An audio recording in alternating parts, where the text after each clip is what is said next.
Sex and the Citadel, Intimate Life in a Changing Arab World by Shereen El Feki is an eye-opening exploration of the complexities of sexuality and intimacy in contemporary Arab societies. Through extensive fieldwork and interviews, El Feki delves into the diverse experiences of men and women across the region, challenging common stereotypes and misconceptions about Arab sexuality. The book is divided into 3 parts: the personal, the political, and the pan-Arab, each focusing on a different aspect of the interplay between individual lives and broader societal forces. In the first part, the personal, El Feki begins by discussing her own experiences as an Egyptian Vietnamese woman growing up in the Middle East, highlighting the contradictions and ambiguities she encountered in her own life. She then moves on to explore the intimate lives of a diverse range of individuals, including men and women of different ages, sexual orientations, and socioeconomic backgrounds. Through these personal stories, El Feki reveals the variety of ways in which people navigate their sexual desires and relationships within the context of their cultures and societies. One of the key themes that emerges in this section is the pervasive influence of religion on sexuality and intimacy in Arab societies.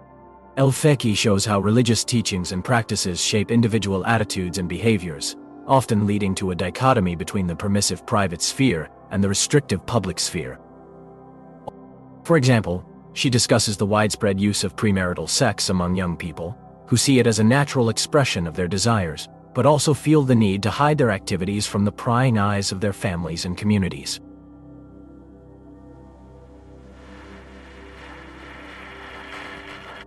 Another important theme is the role of technology in shaping contemporary Arab sexuality. El Feki discusses how the internet and social media have created new spaces for people to explore their sexuality and connect with others, often providing a sense of anonymity and freedom.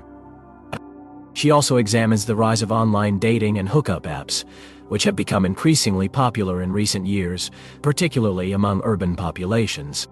However, these new technologies also bring with them new risks and challenges, such as the spread of sexually transmitted infections and the potential for harassment and exploitation. In the second part, the political, El Feki examines the ways in which broader political and social forces shape sexuality and intimacy in Arab societies.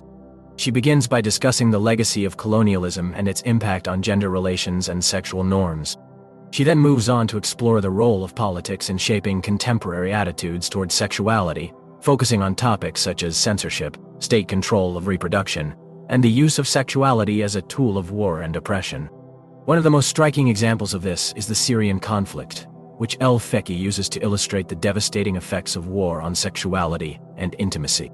She discusses the widespread use of rape and sexual violence as a weapon of war, the displacement of millions of people, and the breakdown of social norms and institutions that once provided some measure of protection and support for vulnerable individuals. The chapter on the Syrian conflict is particularly harrowing, but it serves as a powerful reminder of the importance of understanding the political context in which sexuality operates. In the third part, the pan-Arab, El Feki takes a step back to consider the broader patterns and trends that connect the diverse experiences she has documented across the region.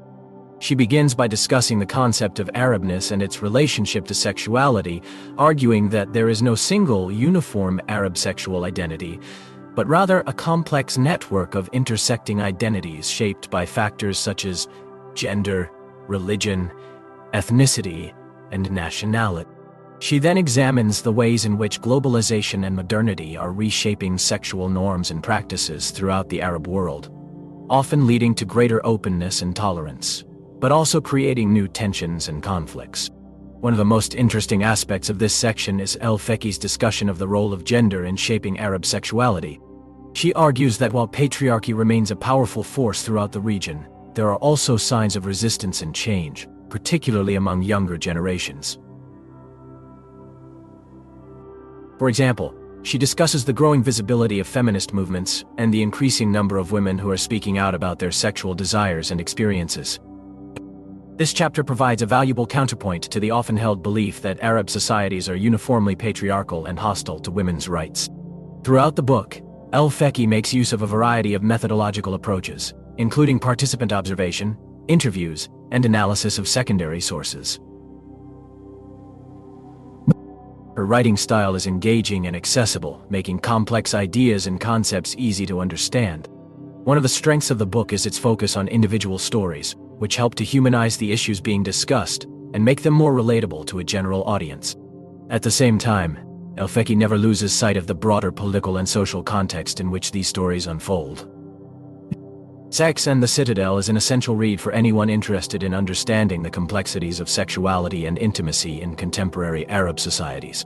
By challenging stereotypes and providing a nuanced portrayal of the diverse experiences of men and women across the region, El Feki has made a significant contribution to our understanding of these important topics. The book is not without its limitations, however, and readers should be aware that it does not provide a comprehensive overview of all aspects of Arab sexuality. Nonetheless, it is an invaluable resource for anyone seeking to deepen their knowledge and understanding of this vital topic.